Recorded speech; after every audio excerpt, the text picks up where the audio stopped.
Hello everyone and welcome to Grinds Online Ireland. I'm Tara and today we're going to be covering some trigonometric equations and how we can draw trigonometric functions.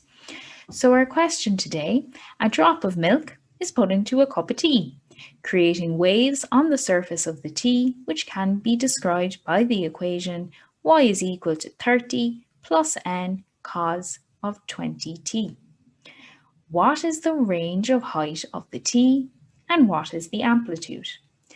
Well, guys, we know whenever we have a trigonometric function, it's going to look something like a plus b, and we'll say in this case cos of cx plus d.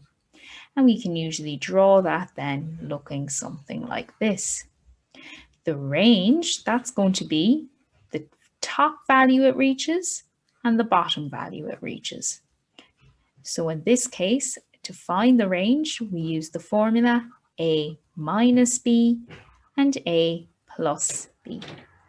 So looking at this equation here, we know a is 30, we know b is 10, and looking as well, we know c is 20 and d is 0. So we can find the range then by saying that the range is simply equal to 30 minus 10 to 30 plus 10. So it'll be equal to 20 to 40. So that means the smallest value it reaches is 20 and the maximum value it reaches is 40. The amplitude then, we can find that by just saying a plus b divided by 2.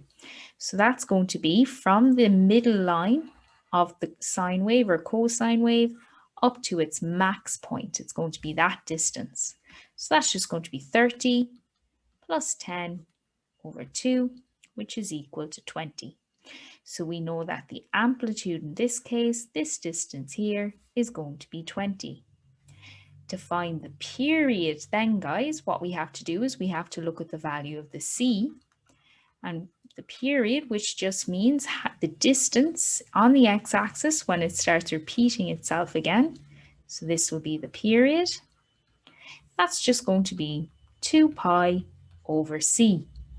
In this case, we know c is 20, so we can find then c, which will just be 2 pi over 20, which will just be equal to pi over 10. And then finally, for what values of t is this at its lowest level?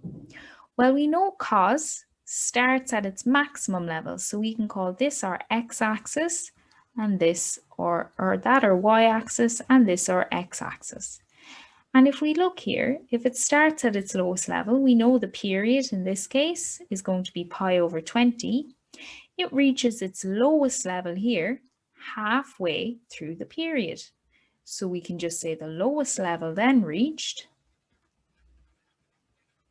is just going to be pi over 10 multiplied by a half. So the period multiplied by a half, which will just be pi over 20. So that's the time, the first time it reaches its lowest level.